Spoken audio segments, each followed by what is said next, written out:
Hello Hammock campers! As you can probably tell from the growth on my face, I've just spent some time overnighting in Dee Dee's new Superlight sleep system. I've got the tarp rigged up this time, sorry about last time. It was necessary this time because it was torrential rain the whole time. I've got the bug net, also necessary because this place is swarming with midgies.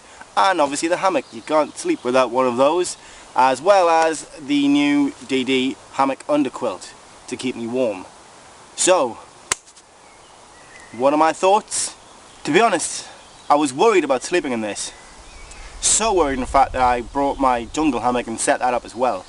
I was worried because this is the first Dee Dee hammock that requires a diagonal lay to get comfy. The travel hammock and the jungle hammock, which are the previous ones I've owned, Dee Dee recommend that you string them quite taut and that you basically sleep head to toe in them. You don't need much of a diagonal lay. Cut to the chase. It took me, the first time I got in this hammock, it took me about 3 hours to find a comfortable laying position. I think I was fighting the diagonal at first. I was thinking, I don't want to be going too diagonal, but after a while of tossing and turning and twisting about, it just clicks and you find it. And actually, it is quite an extreme, almost a 45-degree angle over the center line. And it just clicks like that, and you're like, oh, that's it. I feel comfortable. My back feels supported. Everything's great. Yeah, so after that, sleeping in it was not a problem. I could sleep on my back and I could sleep on my side as well, which is what I like to do. The tarp was really easy to set up. I'm used to the extra large tarp, which is a bit more burdensome, but it does allow me to set up a sort of porch area and whatnot. This one, it's a decent size, big enough to keep you dry. It slings up in an A-frame really quickly and really easily, so no problems there whatsoever. The mosquito nets, or the midgie nets in this case, because they're everywhere, probably lets it down for me. It's not ideal. I'm used to the expansive space that you get inside the travel hammock or the jungle hammock, and here it's a lot harder to get that space. The net hangs quite low. I tried tightening this internal ridgeline twice and it still didn't seem to make much difference. I will try again. It's not as if it's lying on your face and suffocating you or anything, but there's just not a lot of space. This is great for sleeping in, but if you want to hang out in it and wait out a rainstorm, there's not a lot of room to read a book and play with your phone and whatnot.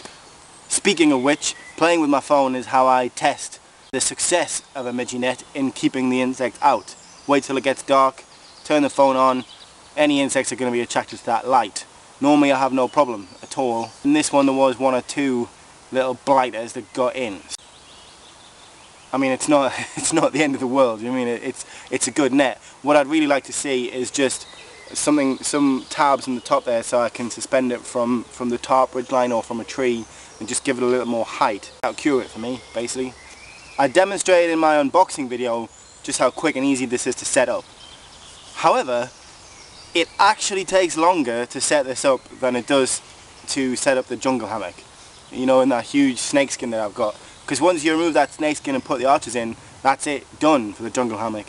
Whereas this one you've got to string up the hammock, then string up the ridgeline, then string up the net. So it actually, although it is quick and easy, it takes longer than I'm used to. And I'm a lazy bugger, so I've already set up a snakeskin on the end there so I can whip this in a snakeskin. And I think I've got another spare one at home which I'll be putting the tarp in just to make things quick. It will be really quick and super light. I'm just wondering if it'll still fit in that action pack if I do like that. I'm wondering how it'll pack up, so we'll check that when I break down. Staying warm, which is always important in a hammock. I'm going to struggle more with this one than with others, simply for the reason that that diagonal lay that's required for a comfy sleep in this hammock precludes the use of my Expert Sin mat. So once that's out, that's a nice cushiony warm layer of air that I'm not getting anymore. So this hammock, more than any of the others, needs the underquilt in order to keep you warm. And this underquilt did a good job of keeping me warm.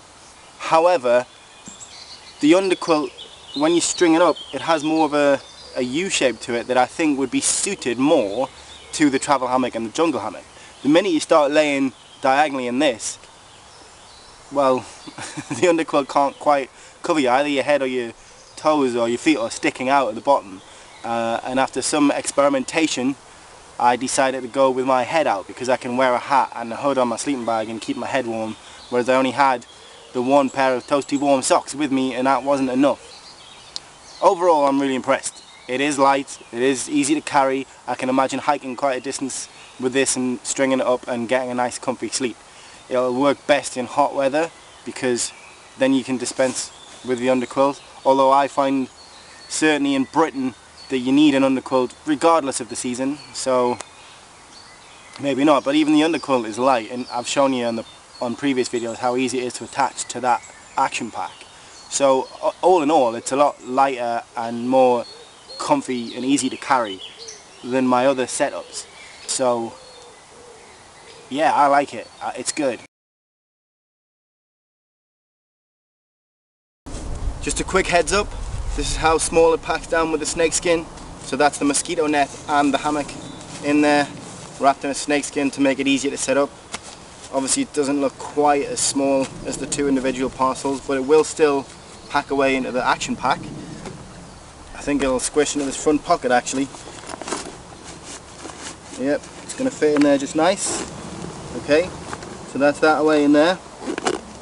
Still leaving room for my summer sleeping bag in the middle and a pocket for the top, and now I've got a pocket for something else as well. So that's ideal for me, I'm definitely keeping that. Later.